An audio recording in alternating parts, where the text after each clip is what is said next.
What is a NOC? A Network Operations Center, or NOC, is a centralized location where IT support technicians can supervise, monitor, and maintain client networks.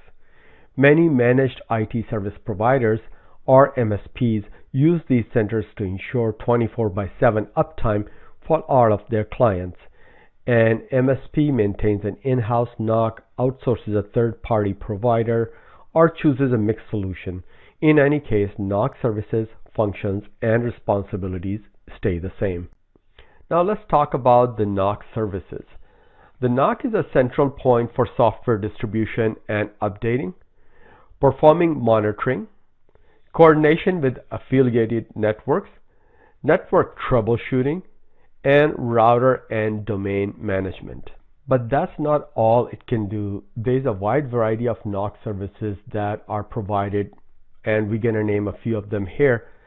The first one is performance reporting and improvement recommendations, firewall and intrusion prevention system monitoring and management, network discovery and assessments, optimization and quality of service reporting, patch management and whitelisting, backup and storage management, email management services, voice and video traffic management, antivirus scanning and remediation, shared threat analysis, policy enforcement, and application software installations, troubleshooting, and updating. Now, in terms of responsibilities, the NOC monitors every hop, NetFlow, server, and endpoint attached to an MSP's client networks. They also help to monitor infrastructure, capacity, and health, and make adjustments and decisions to make sure that networks are performing at an optimal rate and productivity has been organized. If anything is flagged by the NOC, depending on the relationship between them and the MSP, the teams can work to solve the issue and help to identify the issue's origin in order to prevent further problems. Now let's do a quick differentiation between a NOC versus help desk so there is no confusion. So NOC and help desk are not interchangeable services. The big difference between the two is that the help desk is where all end client interaction takes place. The NOC provides back-end maintenance support and problem resolution so the MSP can respond to client issues that may arise. On the other hand, a help desk is a call center and was created to receive questions directly from the end clients who are actively experimenting some issue or experiencing some issue. Simply put, if an end user is having a problem, they contact the help desk. If the MSP is having a problem, they would contact the NOC. Okay, let's discuss what kind of NOC technician skills and qualifications that you need in order to qualify for a job like this. So success in this field depends on one's ability to diagnose and resolve issues using technical abilities, computer knowledge, and analytical skills. Candidates for these types of jobs should display these skills. First one is familiarity with the networking technology. Understanding how networking technologies work and the ability to replace and install routers, switches, and other equipment is vital for NOC technicians. Computer skills. NOC technicians must have knowledge of computer operating systems, databases, software engineering, and wireless technologies. Customer service. Resolving customer networking issues in a timely and successful manner is an important aspect of being a NOC technician. Troubleshooting. NOC technicians employ troubleshooting skills for nearly every phone call to determine the cause of network issues. Analytical thinking. Analyzing given information about network problems to arrive at real solutions is a must for NOC technicians. Problem-solving skills. After diagnosing network problems, NOC technicians use these skills to provide effective resolutions. And last but not the least is communication skills. Strong verbal and written communication skills are essential for conversing with other technicians, clients, vendors, and managers. Listening skills are needed to understand client concerns and issues. So it's a good idea to have the NOC technicians keep their skills up to date. And some employers seek NOC technician job candidates who hold at least an associate degree in electronics or a related area, though larger companies might require a bachelor's degree in computer science, network engineering, or information technology. But having said that, with my 10 plus years of working at a NOC, I have noticed that about half of the NOC staff that I always worked with were high school. So depending on the situation and the kind of NOC that you're applying at, degree may or may not be required, but you got to be at least high school. If you were to do a degree, then degree programs in these areas provide courses that focus on local area and wide area networks, network protocols, data storage, software engineering, telecommunications, and data communications. Continuing education is important for these professionals to keep up with the recent technology advances. Professional certification such as Cisco Certified Network Professional or CCNA, CCNP, or CompTIA's Network Plus are not usually required but can be helpful to begin or advance in this career. So on top of having the technical skill set and environment to solve the problems that your NOC team will be bombarded with, it's also important that potential employees to the NOC have the personality to excel in what can be a highly stressful job. When you're hiring employees for NOC, or if you are a candidate for a NOC environment, keep in mind that users don't call the NOC when things are going great. They call when things are broken. This means that NOC technicians will often deal with annoyed or angry users. They may have a temperament. Not only do they need the patience to deal with these people, they also need the social skills to handle them in a professional manner, and the patience to teach them what needs to be done to solve the problem. NOC technicians and engineers will have to navigate a sea of short-tempered users who don't understand the technical issues causing their problem and just want them fixed. Not everybody is equipped to handle these situations. Another factor to consider when interviewing for potential employees for a NOC is their current life situation. Many NOC operate 24/7 by 365, meaning there will always be night shifts and holiday shifts. While most people may be willing to start working the night shift as long as they move to day shifts at some point, finding employees who embrace the night shift will be important, as those times will always need to be covered. Also, finding a staff willing to alternate holidays and be away from their family will be important. Making your needs clear during the interview process will ensure that all shifts get covered and your retention rate doesn't keep you running in circle looking for new employees. So far we have discussed what a NOC is, but you're going to hear another term called SOC, or Security Operations Center. The roles of SOC and NOC are not slightly different, but fundamentally different. The SOC and NOC are responsible for identifying, investigating, prioritizing, escalating, and resolving issues, but the types of issues and impact they have are considerably different. The NOC handles incidents and alerts that affect performance and availability. The NOC's job is to meet service level agreements or SLAs and manage incidents in a way that reduces downtime. It focuses on availability and performance. The SOC focuses on incidents and alerts that affect the security. Security is the key word here, of information assets. Its main role is to protect intellectual property and sensitive customer data, a focus on security.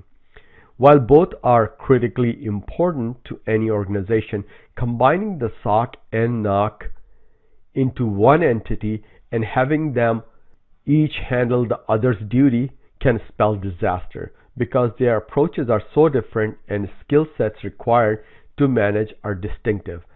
A NOC analyst must be proficient in network, application, and systems engineering, while SOC analysts require security engineering skills. So NOCs usually work in around the clock, 24 by 7 by 365. What that means is in the network operations center, someone has to be present at all times because this is crucial production environment that these technicians are looking at. Now, what NOCs have done worldwide is instead of having a NOC and having it staffed 24 by 7 by 365 from the same location, what they do is they will have 3 different regional locations. Just to give you an example, they will have the main location, say, in North America. Then they would have one in Asia Pacific, and the third one somewhere over in Europe. So what that does is as soon as the night falls in North America, they will hand the shift over to say somewhere the staff in Europe. There is an identical NOC setup with all the same tools and similar number of staff members. Then as soon as it's nightfall over there, then they hand it over to say their colleagues in Europe. So that way the cycle continues, yet you don't have the same staff from the same region of the world monitoring the NOC. There's a very important aspect of NOC, especially when you're working in shifts and you have the next shift coming over not only in a different time zone but also in a totally different country, in totally different part of the world. So shift handovers are very important. That means if I have worked a graveyard shift, which is the night shift, usually it starts from like 11 p.m. and then continues on till about 7 to 8 a.m. the next morning. Whatever happens during that shift, I have to have that documented. If there are any cases, any trouble tickets that were open during that time, I have to have them updated as well. So that way, when the next shift comes in at 8 a.m. in the morning in a different part of the world, maybe, then I can update my coworkers over there as to what happened during my shift. So that way, they are not clueless if that same situation arises again with a particular client. So documentation is extremely important. If you're using a ticketing system, which I'm sure you will be in a NOC, like I used Remedy extensively, then it's your job during the shift to keep that ticket updated. If an issue happens, say, at 9 p.m. and it is continuing on till about 1 a.m., and you are mainly the one who's troubleshooting it, then it's your job to update the ticket as well. So that way the next morning when the management comes in or the other shift takes over, they know exactly what you did and what the timeline was for everything that you did. When did the issue actually occur? What time the end customer or the end client called or emailed about this ticket, about this issue, and at what time you actually started troubleshooting or working on that ticket, and what was the end result. Were you able to completely resolve it, or is it still ongoing? So that is all done in the ticket. Root cause analysis is something that you may or may not be able to finish in your shift. The reason for that is an issue might take so long to resolve that your shift gets over and the next shift takes over. But as long as you have full documentation and ticket updates for that issue, then the next shift can continue on and they may be able to find a root cause analysis. The root cause analysis is very important because this is something that is going to be shown to the customer and to the management before them, that what caused this issue. Because the customer, it's their production environment. If they had some downtime, even for a few minutes, or in some cases even for a few seconds, they want to make sure that it doesn't reoccur. And they want to find out that what the cause of it was and what kind of system is in place to prevent same kind of issue happening again. Okay, let's discuss what technologies to learn in order to qualify to apply for a NOC system administrator or NOC technician position. So although it's a fairly entry-level position, but it's always good to have some Linux system administration experience, and I will show you in a minute how easy it is to get some basic system administration. Windows system administration would also be a good idea because NOC may be a hybrid between the two, or one or the other. So it's a good idea how to get your hands on Windows system administration as well. And I'll show you in a minute how you can do that also. Monitoring tools, one of the ones that I've used the most and I've pretty much seen in all the NOCs I worked at is Nagios, or some people pronounce it as Nagios. So these are all free downloads. Download that and play around with it, read about it. I have a course actually on Nagios also, so you can check that out. And basic networking, and I'll show you how to do that also. So these are the free tools that are available to download. Windows evaluation copies. So Microsoft allows you to use Windows for 90 days free of charge. You can download any operating system of Microsoft, either a desktop version or a server version. It's for 90 days only. After that, you'll have to purchase it. So buy that and install it. How to install it, that I'm going to tell you in a minute also. CentOS and Ubuntu. These are two flavors of Linux that you can download and install. And for downloading and installing all of this, you don't need a separate PC. I'll show you how to do that in the next lecture.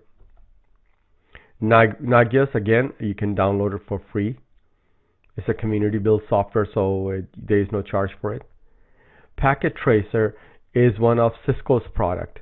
So just look for Packet Tracer download, just Google it, and it'll take you to the site of Cisco's Network Academy, and you just have to sign up with them. It's free as well, and you can download Packet Tracer and use that also for your networking practice. Okay, so how would you download and install all of these different operating systems onto your PC? Well, there is a magical software called Oracle VM VirtualBox, and you download it from VirtualBox or virtualbox.org. Let me pull up the site so you can take a look at it. It's very simple. So this is the site. It's virtualbox.org. Same way, if you want to download CentOS, just type in CentOS download, and you can go to their website, and there's a free download here as well. Okay, so you got two pieces of software already downloaded, and then we can have Ubuntu download,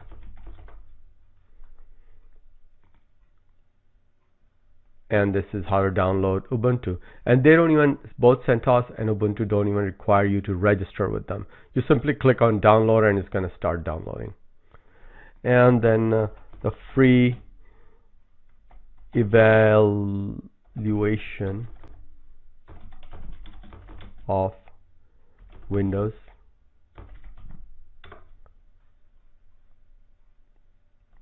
And this is the eval center, as you can see here. Windows evaluation, and depending on, right now I'm into Windows 10 evaluation, but you can do the same for the server depending on the products. Here's a list of products, and they even have the latest Windows Server 2019, SQL Server 2019, SharePoint Server 2019. So there's a lot of stuff that you can download for free, but as I said, it's a 90-day license. So these are the 3 softwares that you can download, and then also let's look at Nagios.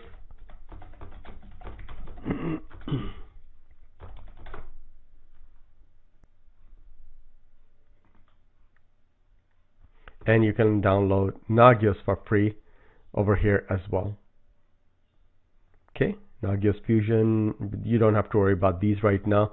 This will be good enough for you. And let's look at Packet Tracer.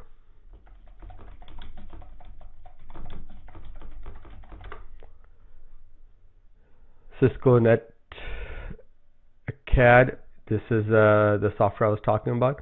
So you click on Enroll to download Packet Tracer, and they want you to go through a Packet Tracer course, but you just have to sign up for it. You don't have to fully complete the course, and you just sign up for it. It's free. So you'll learn about Packet Tracer, and also at the same time you'll be able to download it and use it later on. And this is where you simulate networking using Cisco gear, like Cisco switches and routers and all that. So this is like a wealth of software. Unfortunately, it wasn't available when I was starting off my career. None of this was available at the time. So you had no choice but to find an old beaten up PC and install one of these at a time, or multiple boot operating systems. But now you have this luxury of having VirtualBox like I have, and install whatever VM you want in it, and power off, delete the VM once you don't need it, and that's all you need. And you can just run. All you need to do is go up to the machine and click on start, and it'll start up your virtual machine like you're starting a PC. So play around with this also. It's a very good tool to have, and all of this is free, and you can download all of them in probably a couple of hours. CentOS is probably going to take the longest because it's a big package, and but the rest of them are fairly easy to download and fairly quick. Okay, so now we are done with what you're going to need in order to get started on building your skills. So one of the career decisions that you're going to have to make in the earlier part of your career, regardless if you are going to work as a NOC administrator or any other field in IT, is whether should you work as a contractor or as a full-time employee. Sometimes the choice is not yours because all the opportunities that are given to you at a certain time are for contracting. Could be as little as 3-month contract. Usually it's a 6-month to a year-long contract. Some are ongoing. They get renewed at the end of every year. So the choice is going to be yours. If it's the early part of your career and you don't have much of a choice, you just want to get started, my suggestion would be to take it. And the benefit of that is the hiring process is much shorter for a contracting opportunity as opposed to a full-time opportunity. The reason being that for a contractor, you might have just one phone scan or phone screening and one in-person interview, because the employer doesn't have too much obligation when it comes to hiring you. You are not their direct employee. You are going through a headhunter or a recruiting firm, and they are your actual employer. So the end client, say for instance you are applying for a job at Microsoft through a contracting agency.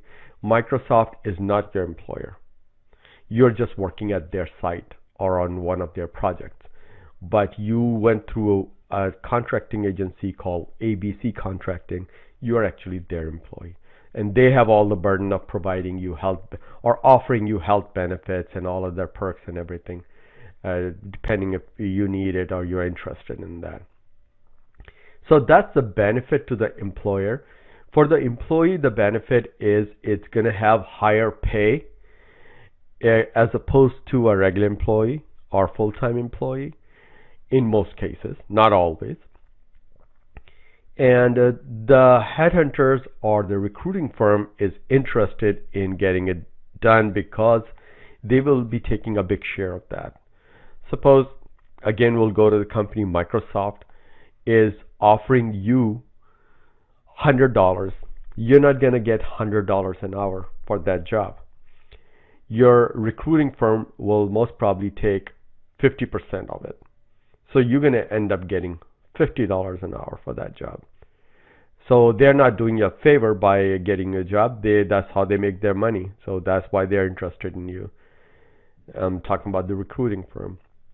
But at the same time, they're the one who has contacts within the end client or customer, in our example, Microsoft, and they're the one helping you get the job, which you probably may not have gotten if it wasn't for them.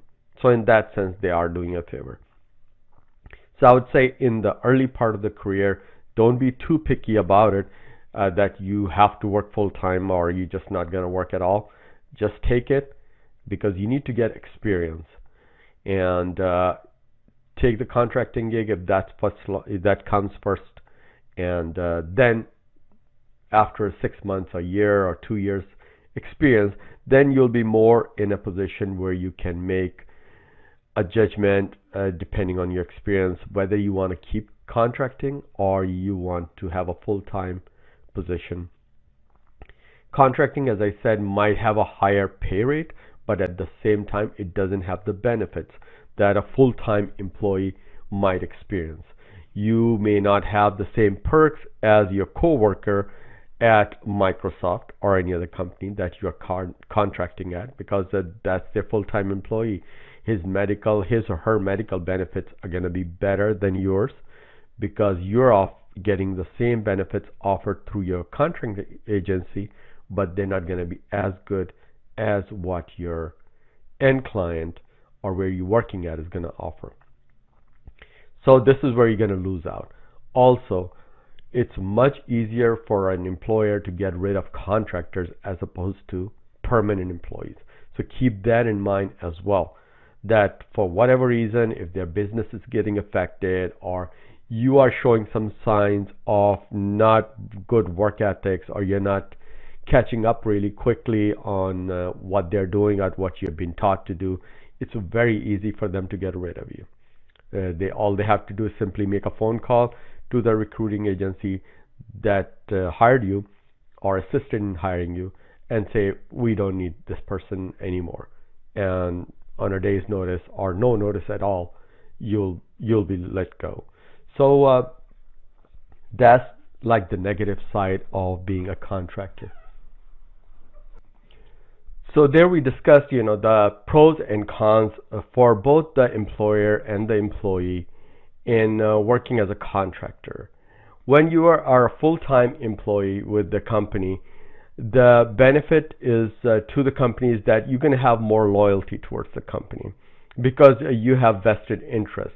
If the company grows, your career is going to grow, most probably.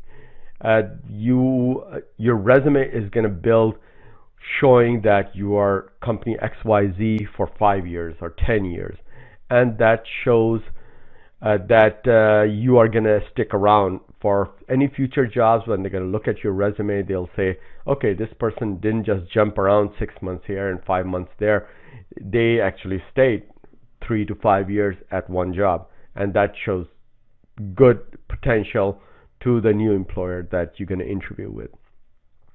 But if you have a lot of jobs showing on your resume, 3 months here and 6 months there and 1 year there, then that kind of raises question why you're doing so much. Then you have to explain it to them that you had been consulting or contracting, and that's why your resume shows so many assignments instead of just 1 or 2. So these are kind of the negatives and positives of being a contractor as well as full-time employees. For the company itself also, if you're with them for a long time, you're gonna, as I said, you're gonna feel more loyal towards the company, and it's good for the company that they don't have high turnover, and they'll be able to keep you and other employees who've been there for a while and kind of help you grow, and you help the company grow at the same time, instead of being a contractor who's just there for the money. As soon as their contract ends, they're going to leave, and they wouldn't care what's going to happen at that company afterwards. Okay, now I'm going to talk about the nature of work as from a contractor's or an employee's point of view. So the shifts, that's the first thing. Once you get a job at the NOC, first of all, the shift that usually opens up or that has an opening is the graveyard shift or the night shift. If that NOC runs in 3 shifts and all 3 shifts happen to be in the same region or location. For instance, most NOCs work out of a follow the sun kind of environment, like we discussed before in a lecture. But if it happened to be a NOC that's small enough or want to stay, say, within US, then they're going to have 3 different shifts, one coming in after the other. So you may start in the morning shift at 8 a.m. or something similar to that, and you will work till about, say, 3 o'clock or 4 o'clock. And then the next shift comes in. They work from 3 till about midnight. And then the third shift will come in about midnight till the next morning. So depending on what kind of person you are, can you stay awake all night? Because that's what the job is going to require if you happen to pick the graveyard shift or that's the only one available. Most companies, when they have a graveyard shift, they offer a differential. What that means is an extra percentage of money that you get on top of what your agreed salary or pay is. The swing shift also gets, but they get a smaller differential as opposed to the graveyard shift. But that involves few other things also. If you're working a graveyard shift, how productive are you going to be the next morning in your personal life? How much time are you going to sleep? Are you a kind of person who can actually sleep during daytime? When I was working a graveyard shift, it was very hard for me to sleep in the daytime, no matter how much I try to create the environment of a nighttime bedroom, but that just doesn't happen during daytime. Especially if you happen to have family like I did, then it's even more difficult. Then if you have stayed up all night and you can't sleep properly in the daytime either, that's going to be a problem, because pretty soon you're going to have to go back to work again. A lot of NOCs work in a 40-hour, 4-day shift. That means you work 10 hours a day for 4 days, and then you're off for 3 days. You get a bonus day, but to keep in mind, you're working a couple of extra hours every day. Instead of 8 hours, you're working 10 hours. If you're working a graveyard shift, by the time you're leaving your shift in the morning, you have to be awake enough and alert enough to still catch anything that comes into the NOC, any kind of alerts. You cannot use that as an excuse that it was late night and you weren't paying attention, because that's what the expectation is. Your bosses want to have you pay attention to everything, no matter what time of the night it comes in. And you should be alert enough so when the morning shift comes in, you'll be able to give them a handover properly and not miss anything. And that's why it's very important to keep documentation of everything instead of just going by your memory. The documentation on a separate document or within the ticket itself, but you should keep a track of everything that goes on so you won't miss it. Also, the shifts, how does that affect your personal life? We already talked about how it's going to affect your sleeping pattern if you are a night owl or you're working the graveyard shift. How it's also affecting other people at home. If you are living with a family, then that's also another issue. Most NOCs also have you work at least one of the weekend days. That means you will be working either Saturday or Sunday. Is that going to be acceptable not only by you but with your family as well, because that's their time also when you're going to be working? So these are sacrifices you have to make when you are starting off a new career or getting into a knock or a similar kind of environment for work. So always keep that in mind. In the beginning, you might be very excited about the job and you might not pay attention to these things, but they do become a problem later on. So the visibility of the NOC is very important. It's probably the most visible part of the whole infrastructure. And nobody will pay attention to you while everything is going fine. But the moment things go wrong and you're not paying attention and you have not alerted people that you're supposed to alert, or have not resolved, not contacting the customers or the management about an issue that's going on, you're going to hear about it. And you're going to hear about it a lot. And that can put the whole department in a bad situation, gives it a bad name just because of one person, because they weren't doing their job. So just keep in mind the visibility of the NOC, especially when it's time of crisis. Everybody's going to look at it because you are the eyes and ears of the whole company. You see things going down before anybody else does. Then you get other people involved in it, other teams. You collaborate, you talk to the management, you talk to coworkers. You might have to wake up other people in the middle of the night, and that was a big hurdle for me when I started off. We had to call the backline engineers because they had to run a script or do something, that is supposed to be their job, and waking somebody up in the middle of the night is always a problem. It's not that easy to do, but it's part of your job, so you should not feel hesitant about doing it. But before waking somebody up in the middle of the night, you have to do your due diligence. Your part, your homework has to be done, because that's the first thing that person is going to ask you. What have you done so far as looking at the problem, troubleshooting it, looking at the documentation? And if you haven't done that and just call them right away, that's going to be a problem. Then you're going to hear about it on that day and probably the next day as well. So we already talked a little bit about the work-life balance. You have to keep in mind that if you have a family life or friends or whatever, then is this work going to affect that? Because the shifts are odd. I mean, we all work a 9-to-5 job, but NOC is different in the way that its hours are different. And you might be off when other people are not off, and you might be working when other people are off. So that's why there'll be a disconnect between the family and you, or friends and you, and that could also become a problem. So work-life balance, it's going to be a critical issue in this kind of work. Boredom. You are doing a similar kind of work day in and day out. And if you are going to do it for like a year, 2 years, 3 years, you have to find something of that has a nature of like a project or something that you can do when there's some downtime, when things are quiet. I remember when I was working at NOC and it's the graveyard shift, people start watching stuff on YouTube, or they're watching a movie or something like that. That's your choice. First of all, you can get in trouble if you're doing that. And also you're wasting this precious time that you have where you can learn things. So that way you can excel your career instead of doing that.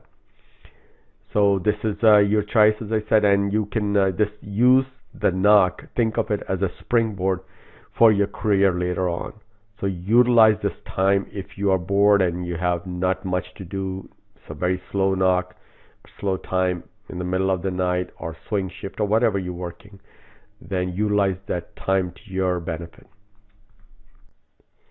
Okay, so what do you do during your downtime?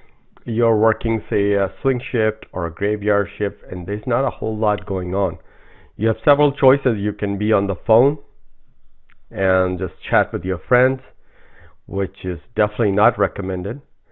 Or you can sleep and then get caught by your manager or somebody who just happened to walk in. Or you can utilize your time in a productive manner and learn something to improve your career. Things that you may want to look at is Linux system administration. And that's not only for the current job that you're in, but also look in the future, that if that's something that interests you and you want to become a Linux system administrator. If you're looking at a video while there's downtime, you're keeping an eye on everything that's going on in the NOC, but at the same time you're trying to educate yourself. If somebody happened to walk into the NOC, you're not going to be in trouble with them. They know that you are doing something productive with your time, and at the same time your priorities is still your work, and you're keeping an eye on everything that's going on. And a lot of companies offer online courses. You might have access to, say, like a Plural site or something like that, something similar, where you can go and watch online video courses like the one you're watching right now. And that is not going to offend anybody as long as you're doing your work. And that's what I would recommend also, that try to utilize that downtime to your benefit. This is stuff that you can put on your resume later on and say you know system administration in Linux, which is not that common. Having that is a very good skill. Also, you can work towards certifications. I did that during my career at NOC, and I saw several of my coworkers also did the same thing. Because you have a lot of downtime, you can work towards any kind of certification, may it be Linux, Red Hat, Microsoft, Cisco. These are usually the ones that people go for, but I'm sure there are quite a few others that might interest you, and this is a good time for you to open your book and try things. I already showed you how to download VirtualBox, so do that if that's possible. Or if you have access to some test machines at work, you can just try the commands on there and do things over there. You can download and install Windows as well and work towards a Windows certification if that's what interests you more, as opposed to Linux. You can also work on networking skills. So you can download something like Packet Tracer and get either documentation or a YouTube video that talks about Cisco routing and switching technology, or anything related to Cisco. That's a very high demand technology as well. So watch stuff on that, read up on that, and then try it on using something like Packet Tracer, because then you won't be destroying anything or messing anything up for your employer, in your real-time environment. Project management, this is also a very good career. Later on, when you have left the NOC or you moved on, then if you have done projects or managed projects while you're at the NOC, this is something good you can put on your resume, that while you were at the NOC, you were just not constantly monitoring stuff, you were proactively doing other things as well. And one of the things you did was manage projects, and that'll come in really handy. It will help you get promoted faster. It'll increase your salary, your worth, and you're going to move faster on the corporate ladder if you have project management skill. There's an exam called PMP, or Project Management Professional. It's a tough exam, 4 hour long, and it requires a lot of studies and memorization. But if you happen to pull it off in 1 or 2 tries, then that's a very good certification to have.